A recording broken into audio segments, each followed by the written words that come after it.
Hi, good morning. Hello, everybody. This is the Divine Cuppa. And what we do on these Divine Cuppas is bring out a topic and a subject that you might resonate with that we talk about in our workshops. So I'm Suzie Wellstead, Emotional Wellbeing Coach. And we also have Layla. Say hello, Layla. Hello, Layla. Vanessa. Hi, greetings. I'm Vanessa, lifestyle coach, working with women and mums to help you feel more confident. And Deniz. I'm Deniz, yes, the emotional fitness coach. The one. The one and only. Yeah. So we're going to talk this week about some of the slides that came up in the workshop. So if you've not seen the workshop, it's great to go back and watch it. If not, we're going to talk about something that may make you want to watch it. Watch it now. What was it again, Vanessa? Well, I'll bring up my presentation slide. So thank you so much for the introduction, Suzie. Let's see. Last week we touched on some new topics. So this week, it's gone right back to the beginning. We don't want that, so I'm gonna have to end the show. Not this Divine Cuppa. Have you got your cuppas ready anyway, ladies? I've got my water today. You got water? Here we go. That's the wrong thing. I've got okay. Here just to keep me topped up for the next one. Oh, my stock. So yeah, I've got my cuppa. And I'm just picking up from where we were last week, where we were talking about how the world presently is in terms of the social constructs, but actually we are divine living souls, and the only law that we should be really adhering to is universal divine law. And this, I mean, I love the way how Layla explained it last week, that really as we move into our new consciousness, it should be a circle. So this is left brain thinking, sorry, Layla, I still captured us as a triangle. But it's a reversal to bring it into balance. So, yes, it all works. It all works. So we've definitely got divine law at the top, and last week we did touch on some of those divine laws. The living souls are us as men and women. And then we're talking about, okay, well, we need to have some kind of order and function in society. So how does that work? No problem. The national government takes the authority, so we give the authority to them, not the other way around. And then that feeds down into local government institutions and organizations. So that's how we want to live. And if you've seen Divine Cuppa number 2, you'll know that we're not living like that. And I went into the explanation of that in our first workshop. Excuse me if you can hear any sound effects behind me. It's my young man. So the next slide I spoke about was legal and lawful. And as you can see on the slide, lawful is freedom and legal is being found. Now, if you're not sure what I'm going on about, depending on where you are in your journey, don't worry, keep tuning into these Divine Cuppas, because the corporation of your legal fiction, or the creation of your legal fiction, will be explained in the following weeks. But I just want us to think about this. What does the word freedom mean to you, women on the call? When you think of that word, what does it mean as a divine living soul? Well, let me go with this one. To be able to do what I want without loads of paperwork, without being told what to do. I know that there should be obviously some sort of order, but when things are complicated and require like too much effort, then I resist that a lot. Let's just put it that way. A lot of resistance. I love that. I kind of agree. Like when things are easy, you know, that's where you have the freedom, where you're going with what you feel inspired to take action on. But for me also, freedom comes with that element of self-responsibility. You know, a lot of where we are today is because we've been happy for other people to do, you know, the stuff we don't necessarily want to get down and do. So I kind of feel, you know, if it's something that's important to you and has an impact, as a role in your life, just taking that element of self-responsibility to have a contribution towards where that comes from, how that source, what goes into that. And so, you know, I think freedom comes with work as well as play. It's a nice mix of the both. I think freedom for me, I think freedom is something that we all aim for, isn't it? We all want freedom, and if you look back at history and whatever, how many people have fought for their own freedom so others can have freedom.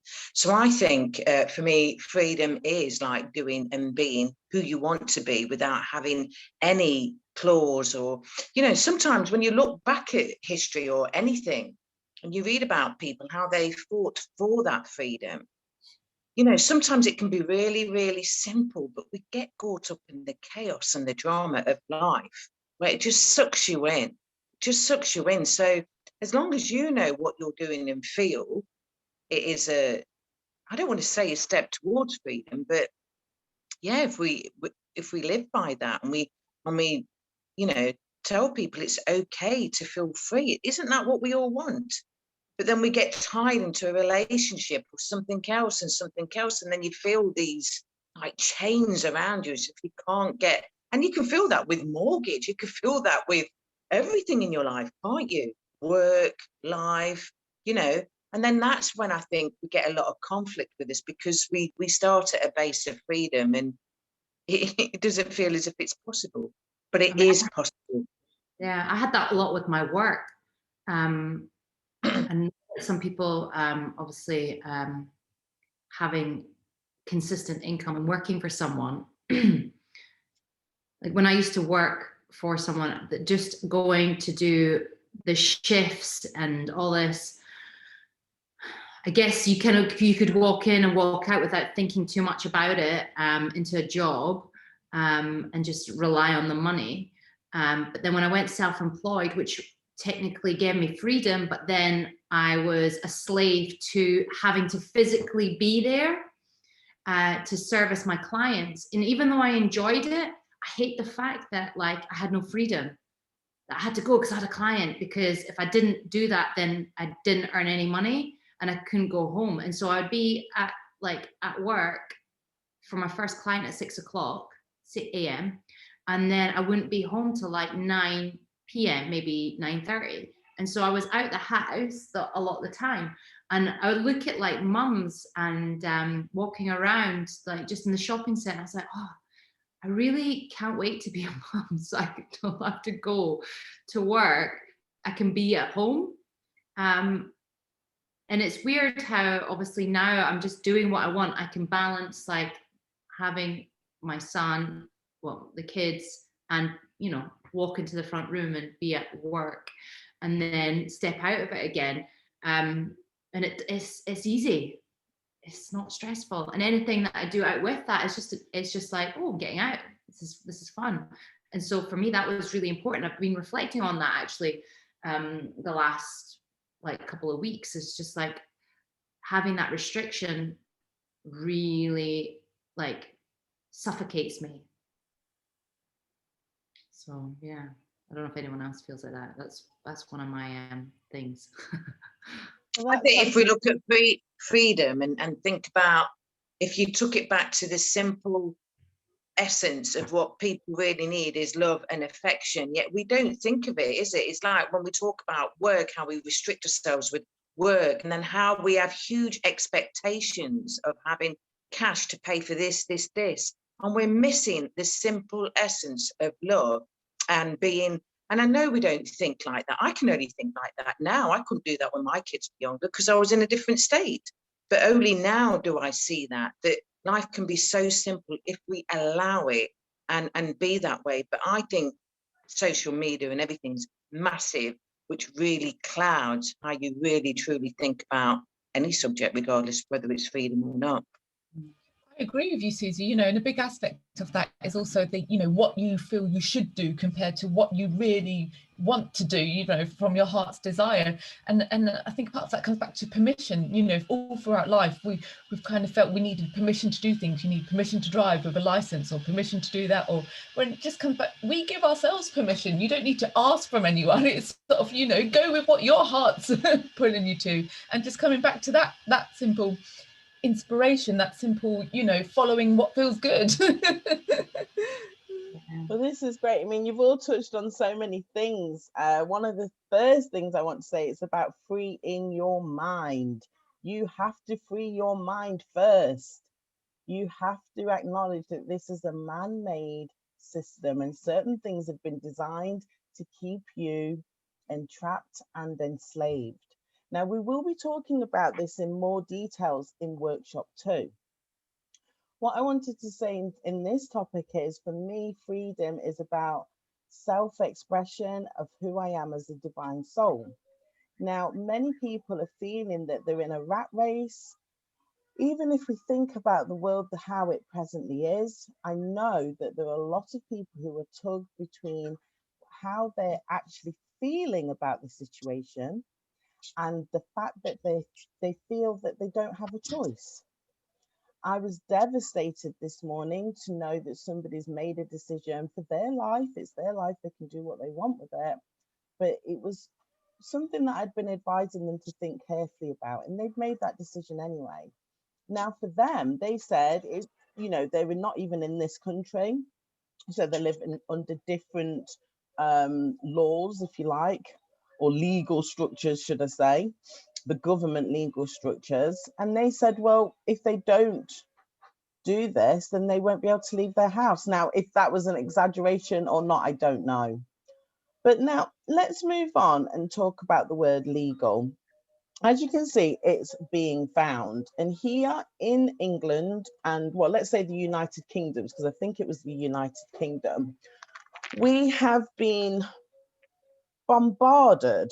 So this was the propaganda through the media, another part of that social programming, to complete a census. Now, I am very interested to hear from you, women on the call, and anyone who's listening to this, please leave us comments on your experience of this. What are your census stories, please? I'd love to know. I mean, I saw the letter about a few months ago, and I thought, without knowing anything, like the stuff that we're doing, I was like, there is no way I'm giving any information to the government for it to use that information against me. I was just like, you can jog on, Boris.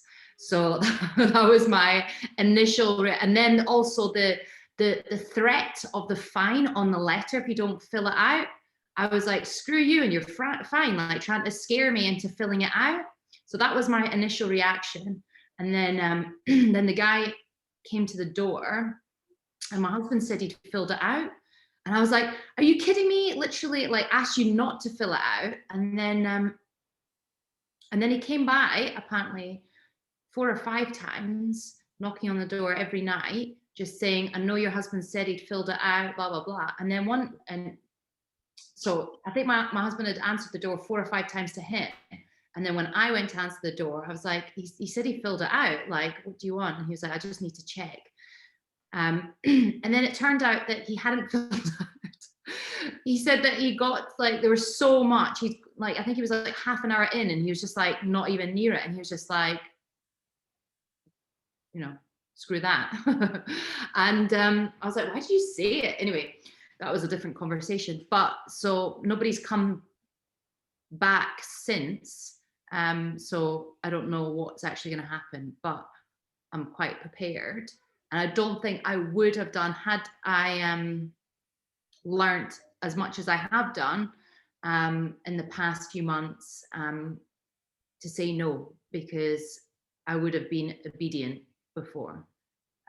But that was more from like the lack of knowledge and maybe perhaps being fearful that, yeah, I wouldn't do it now. I'm just like, I'm more like a freedom fighter now. Homegrown terrorist. Yeah, I get what you say, Denise. But for me, I think when you think census or anything, is the fact that, you know, I'm at home. I've got there's 4 of us at home. And obviously my son filled it up online. And who was I to say that that's not what I wanted filling in? And another thing is, when you're speaking with others as well, we have to be not mindful. It's the fact that this is what we're used to, aren't we? We're used to, from little people filling in forms and filling in information. It's kind of drilled into you that this is what you have to do. And another thing is, if I didn't want to fill the census in, at the end of the day, no, I didn't want to fill it in because I couldn't be doing with it.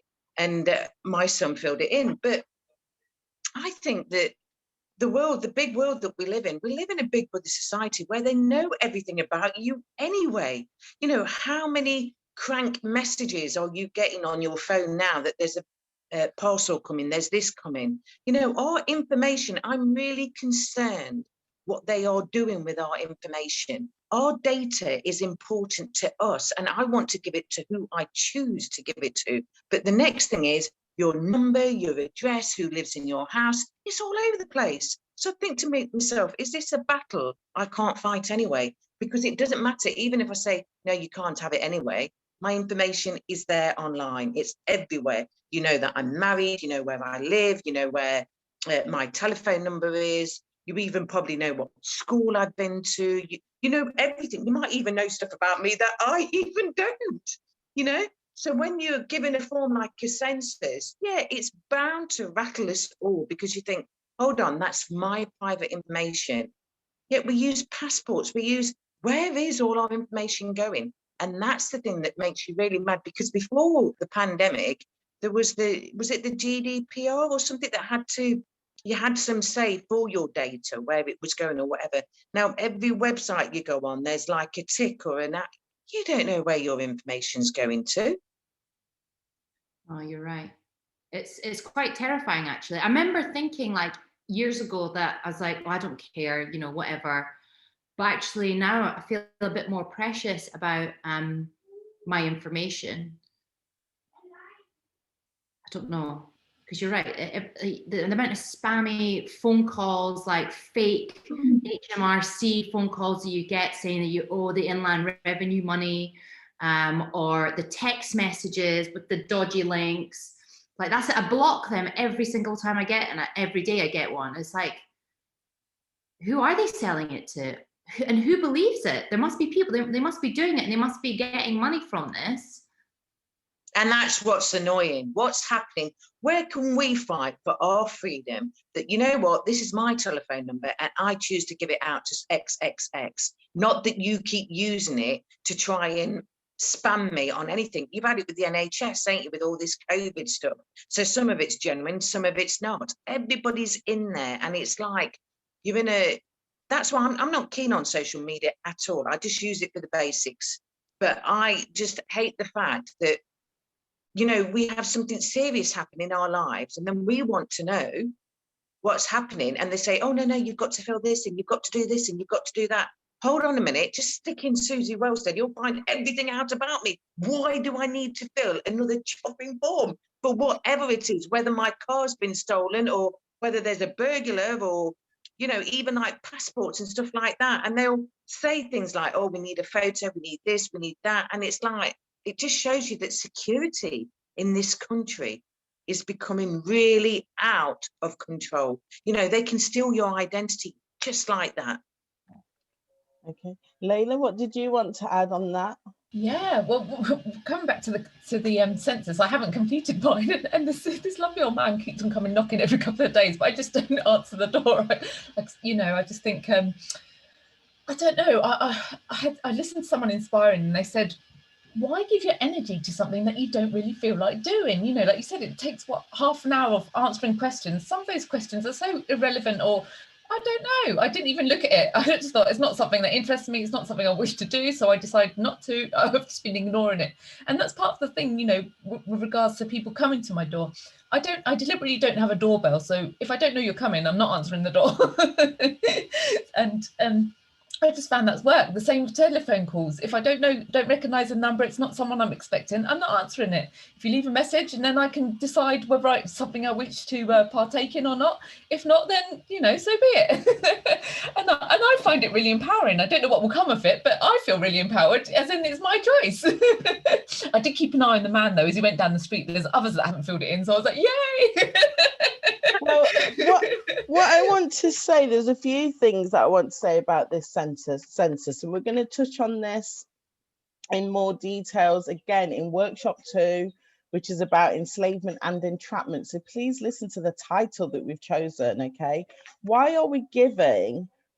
You might not really appreciate or comprehend what your legal fiction is right now on this Divine Cuppa, and we're going to go into that next week. But your legal fiction has been created from your energy, okay? And I'll explain more next week. And if you want to actually find out and you've not watched workshop 1, go and have a look at that. It's in the list on this YouTube channel.